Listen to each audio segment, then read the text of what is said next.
The views and opinions expressed on any program are those of the producers and/or the persons appearing on the program and do not necessarily reflect the views and opinions of FRC Media, Bristol Community College, or the City of Fall River.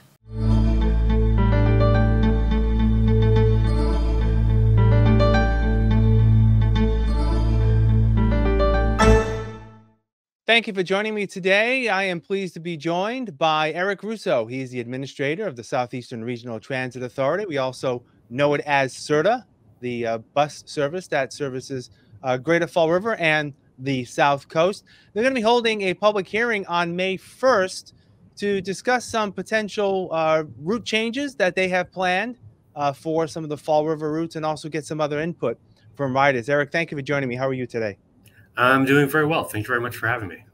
So I want to talk about the route changes individually, but in general, what was the process that was put forth to make the determination to change some routes? And how often is this, appraisal done?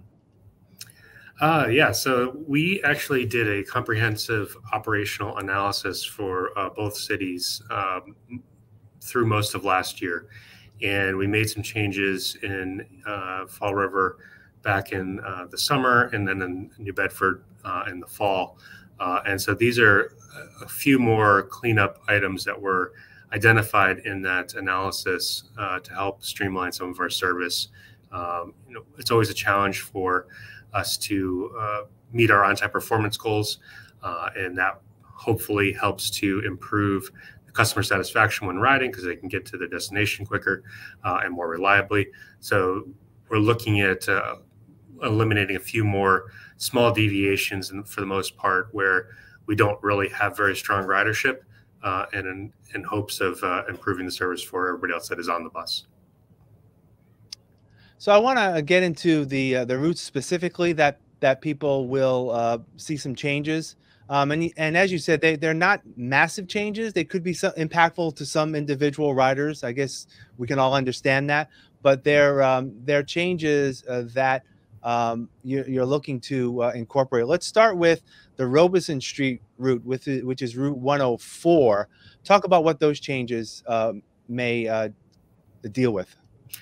Yeah, for that route, we're just trying to streamline the service. There's a small deviation that takes you down President's Ave. So we're looking to move away from that deviation and just continue straight on Robeson Street to, again, speed up your travel times. And there may be some concern because that President Avenue piece off Robeson goes right where the Truesdale Clinic is. But that's going to be addressed with another route change, which is 108, which services Bristol Community College. So how will that change, and how will it, support any people that need to go to Truesdale Clinic? Yeah, that's correct. So right now, the 108 goes on New Boston Road up to Eastern Avenue and through the traffic circle to then loop back around to Bristol Community College. And we really don't have much ridership at all on New Boston Road. So this is a really good opportunity to bring the 108 up Robeson and continue to President's Ave and then to Ellsbury Street so that we can have the bus service where really the people are, and we'll have a more reliable connection to Truesdale. And the final route change is going to be on the Stafford Road route, which is Route 105. You're going to be eliminating one stop that's actually in Tiverton and another stop at a local market. So what does that entail? Yeah, so we've been going to the casino in Tiverton a couple of times a day. And again, we have really no ridership there at all. So rather than inconvenience to passengers that are just riding around, we're proposing to eliminate that deviation. And then also we have very light ridership to Seabra. So we're going to continue to serve Seabra, but we're looking to no longer go into the parking lot so that we can speed up our travel time once again. All right. And as part of the public hearing that's going to be held on May 1st, by the way, it's going to be held at the Fall River bus terminal, correct? That's where it's going to be held, 3 o'clock? Yeah, that's worked out really well for us in the past, and it gives people an opportunity to swing through really fast and offer their feedback and then continue on with their day. Right.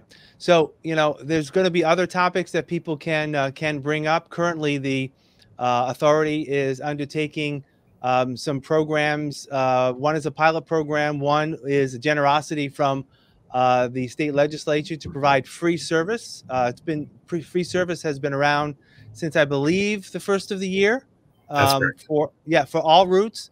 But that is slated to end on June 30th, and also the authority is conducting a pilot program on reinstituting Sunday service. So let's start with free service first. Has ridership upticked? And I guess what is the potential of it continuing after June 30? So yes, we have seen an increase in ridership. Our average daily weekday ridership is around 10,000 passengers per day right now. We were typically around 8,500 to occasionally 9,000 passengers a day. So we are seeing a pretty good increase there.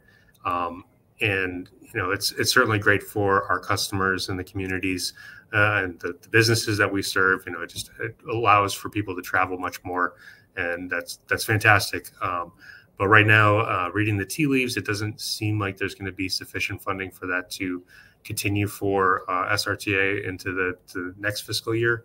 That's certainly not decided yet, but I don't see that as a potential right at the moment. We hope that we'll be able to once again do the Tri-Transit promotion in the holiday time at the end of calendar 24 between Thanksgiving and New Year's.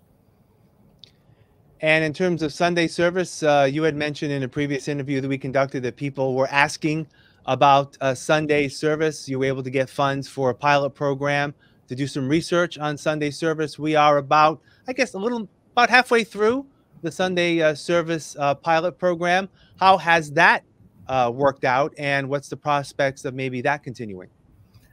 So I've been here since December of 2011, and Sunday service has been the #1 issue.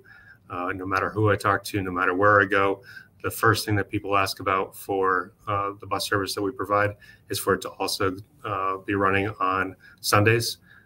So there's no way I can overstate how important it has been.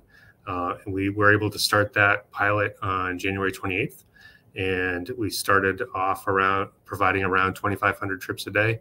And this past Sunday, we actually provided almost 3,500 trips for the day.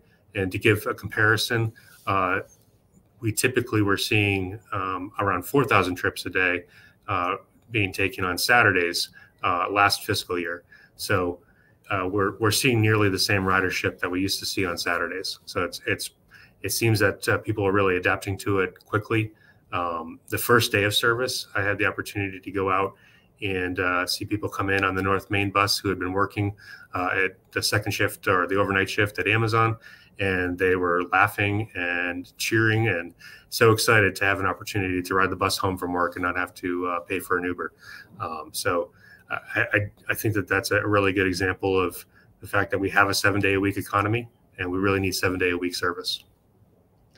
So is that going to be under consideration for the new year, again, after the June 30th date? We're certainly working towards that as the end goal. It is a budgetary constraint for us, so we're hoping that things will fall into place to allow us to continue it. If nothing else, we know that the public has responded, and if we're not able to do it now, hopefully we can do it again in the future. But right now, we're working towards the goal of being able to continue it. But unfortunately, nothing is promised at this moment. All right. Let's talk about some other projects that are ongoing. I know that we have discussed in the past that the authority is looking at, again, providing better service and better customer service for the riders in terms of getting them where they need to be, when they need to be there. And I know that we have talked in the past about the number of bus stops on a route, and the authority is still looking at that. What's the status of that? And if there are going to be any changes, what time frame, if you can give any, on when that may occur? I don't have any firm timeline for the possible consolidation of some of the bus stops that we have. We do have nearly 1,200 bus stops out there in our service area. We're hoping that we can identify around 15 to 20% that we could possibly reduce and still maintain the same amount of access to our service. One of the big challenges, again, that I mentioned was our on-time performance. If we're able to reduce some of the stops on each bus route, that can speed up the throughput for the bus and allow passengers to have faster travel times. So it doesn't take quite as long to get from the beginning of the line to the end of the line.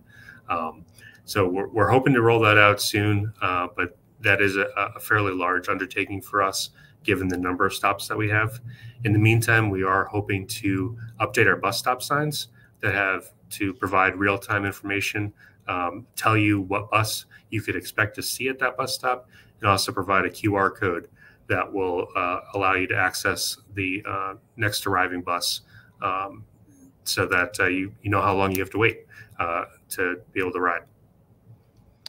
I know we also talked in the past about having the bus stops more rider friendly in terms of protection against the elements. Is that still being explored? Yeah, right now we're working on securing funding for the bus stop replacements, the bus stop sign replacements, and we hope to be able to get some money for additional bus shelters. It is a bit challenging in some of the older cities in the Commonwealth to put out bus shelters because you need adequate amount of sidewalk space to do that.